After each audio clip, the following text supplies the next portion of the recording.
Bismillahirrahmanirrahim. Assalamualaikum warahmatullahi wabarakatuh. Selamat pagi soleh dan soleha. Bagaimana kabarnya hari ini? Semoga semuanya sehat dan siap untuk melakukan pembelajaran hari ini ya. Amin ya rabbal alamin. Soleh dan soleha, hari ini kita lanjutkan untuk pembelajaran tematik, yaitu subtema 4, pembelajaran 5 dan 6. Silakan buka buku paketnya halaman 201. Beni pergi ke Papua bersama Edo. Keluarganya bermusyawarah. Akhirnya keluarga sepakat pergi ke Raja Ampat. Soleh dan soleha, perhatikan gambar yang ada di bawahnya. Ini adalah gambaran tentang Pulau Raja Ampat. Raja Ampat ini letaknya berada di bagian timur dari Indonesia ya. Raja Ampat ini adalah salah satu kekayaan yang dimiliki oleh negara Indonesia.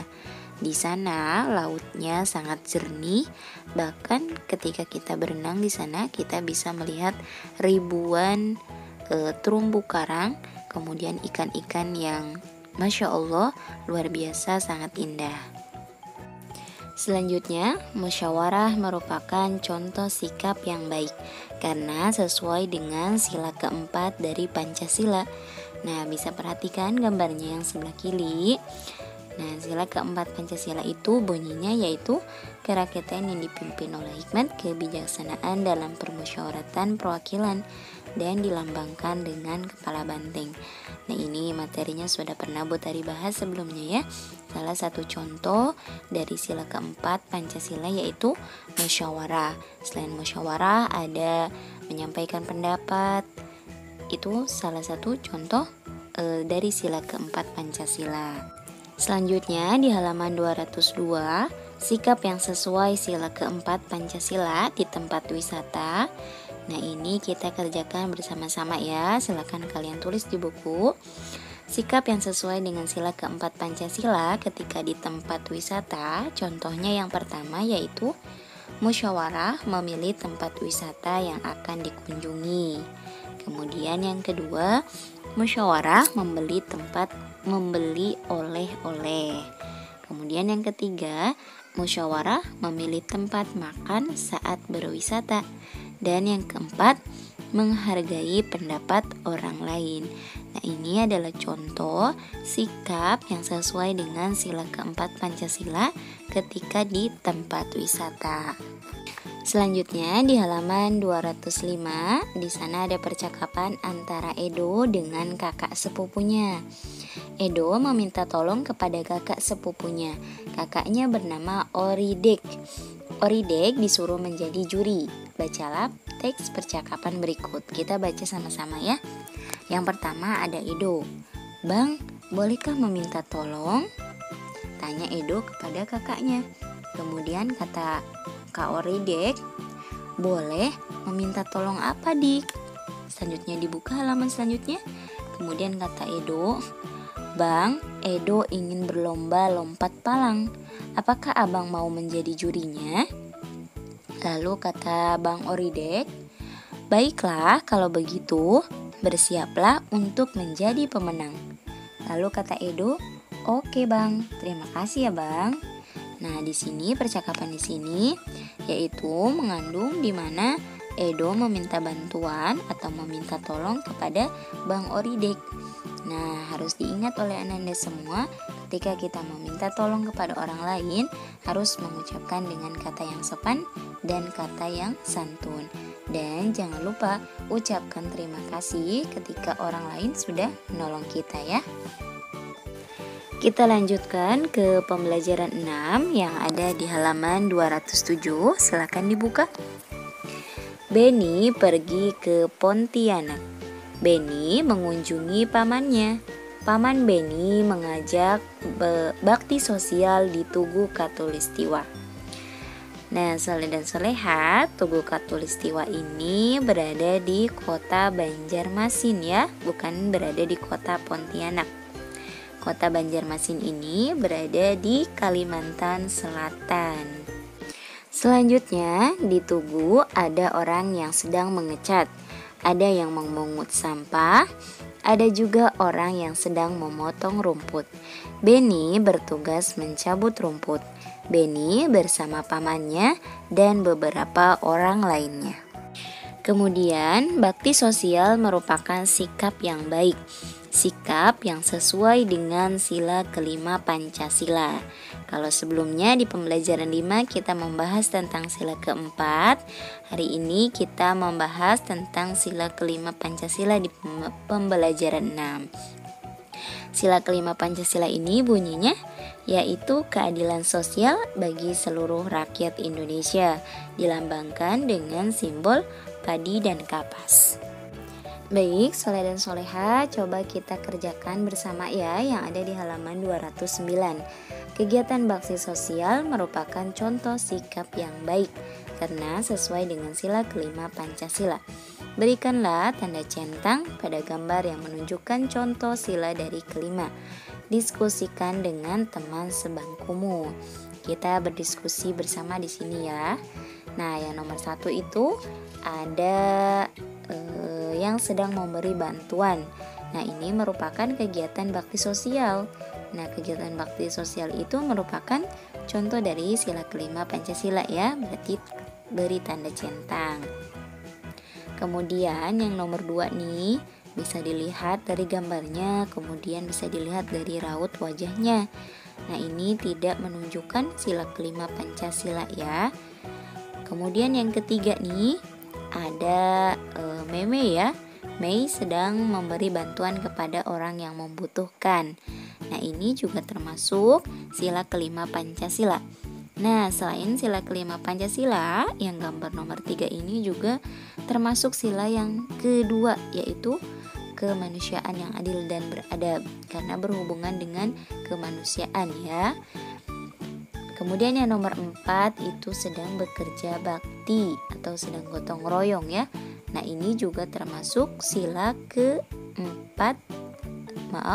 kelima Pancasila ya. Nah, selain sila kelima Pancasila, ini juga termasuk sila kedua. Nah, kemudian yang gambar nomor 5 itu ada Siti ya. Siti sedang menabung. Nah, ini juga termasuk sila kelima Pancasila. Selain sila kelima Pancasila, ini juga termasuk sila kedua Pancasila. Jadi soleh dan soleha perlu diperhatikan ya, bahwa contoh dari sila kelima itu hampir sama dengan sila kedua Pancasila. Kemudian gambar yang ke-6 nih, ada siapa ya? Dia sedang berlatih menari jaipong sepertinya. Nah, ini berarti dia sedang mencintai tarian di Indonesia ya. Maka ini termasuk ke dalam sila kelima Pancasila. Selain sila kelima Pancasila nih, ini juga mencontohkan sila ketiga Pancasila, yaitu persatuan Indonesia, karena mencintai tarian Indonesia ya. Jadi sila kelima Pancasila ini contoh-contohnya hampir sama dengan sila kedua Pancasila dan sila ketiga Pancasila ya. Adik-adik, Beni menghitung langkah dari rumah ke Tugu Katulistiwa. Jarak rumah paman ke Tugu Katulistiwa itu sekitar 240 meter. Jarak Tugu Katulistiwa menuju tenda panitia itu sekitar 3000 cm.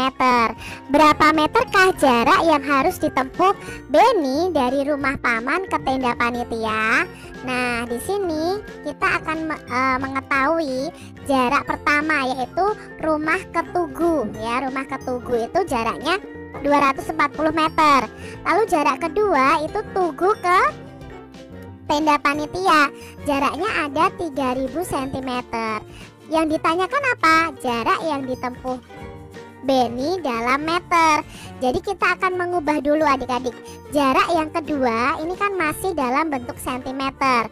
Nah, jarak yang kedua ini kita ubah dalam meter dulu. 3000 cm itu ada berapa meter? Ingat ya adik-adik ya, kalian bisa coret-coret di tempat yang lain. Itu kalian bagi 3000-nya ini dengan angka 100, karena 1 meternya ada 100 cm. Jadi 3000 cm itu sama dengan 30 meter. Nah, jadi jarak tempuh dari rumah paman ke tenda panitia kita tinggal tambahkan jarak yang pertama ditambah jarak yang kedua. Berarti 240 meter ditambah 30 meter. Nah, kita jumlahkan seperti ini ya adik-adik ya. 0 ditambah 00, 4 ditambah 37, lalu 2. Jadi jaraknya ada 270 meter. Berarti kalimat jadinya jarak yang ditempuh Beni dari rumah paman ke tenda panitia adalah 270 meter. Selanjutnya adik-adik, jarak rumah paman Beni ke Tugu Katulistiwa itu adalah 24.300 cm. Jarak Tugu Katulistiwa menuju tenda panitia 29 meter. Berapa sentimeter jarak yang ditempuh Beni? Maka jarak pertama itu adalah jarak dari rumah ke Tugu, itu 24.300 cm. Jarak yang kedua itu dari Tugu ke tenda panitia, ada 29 meter. Maka yang ditanyakan adalah jarak yang ditempuh Beni dalam sentimeter. Kita ubah dulu yang belum sentimeter, yaitu 29 meter. Nah, 29 meter untuk dijadikan sentimeter itu dikalikan 100. Jadi 29 dikali 100 itu kita tutup dulu angka 02-nya. Kita kalikan 29 dikali 1. 29 dikali 1 itu 29. Lalu kita tambahkan 02 yang kita sembunyikan tadi. Jadi ketemunya adalah 2900 cm adik-adik. Nah, jarak tempuh yang lalui Beni itu jarak 1 ditambah jarak 2. Berarti 24.300 ditambah 2.900. Nah, kalian bisa jumlahkan. Jumlahnya itu 27.200 cm. Jadi jarak yang ditempuh Beni adalah 27.200 cm. Sekarang soal yang kedua adik-adik, jarak rumah paman Beni ke Tugu Katulistiwa ada 239 meter. Jarak Tugu Katulistiwa menuju tenda panitia itu 2750 cm. Pertanyaannya, berapa meter jarak yang ditempuh Beni?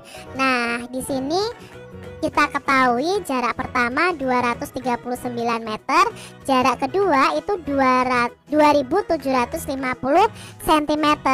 Yang ditanyakan adalah jarak yang ditempuh Beni dalam meter. Maka yang bukan meter kita ubah dulu, yang sentimeter ini, jarak kedua ini dalam meter. Kita bagi adik-adik, 2750 dibagi 100. Nah, karena di sini nolnya cuma 1, kan biasanya kita coret adik-adik, punya sama-sama punya nol itu kita coret nolnya. Jadi ini cuma kita coret 1. Dan lalu nolnya yang 1 ini bagaimana, Kak? Nah, ini kita ubah dalam koma. Ini namanya adalah pecahan desimal. Jadi ketemu 27,5 meter. Baru kita jumlahkan jarak tempuhnya itu 239 ya, dari jarak 1 ditambah jarak 2 yaitu 27,5 meter. Nah, cara menjumlahkannya seperti ini adik-adik. Berbeda ya, karena ada pecahannya. Itu komanya itu di belakang satuan ini ya. Lalu nanti kita jumlahkan 5, lalu komanya tetap 9 ditambah 7 16, menyimpan 1, 1 tambah 3 4, 4 tambah 2 6, lalu 2 ya, berarti 266,5 meter. Itu jarak yang ditempuh oleh Beni. Selanjutnya untuk yang nomor 3 sampai dengan nomor 5, silahkan kalian coba untuk mengerjakannya ya. Baik, soleh dan soleha, itu saja untuk pembelajaran tematik hari ini. Semoga materi yang Bu Tari sampaikan hari ini Ananda semua dapat memahaminya. Amin. Kita tutup pembelajaran hari ini dengan membaca hamdalah dan doa kifaratul majlis. Alhamdulillahirabbil alamin. Subhanakallahumma wa bihamdika asyhadu an la ilaha illa anta astaghfiruka wa atubu ilaik. Jika ada kesulitan bisa menghubungi Bu Tari ya. Terima kasih, semangat belajar. Wassalamualaikum warahmatullahi wabarakatuh.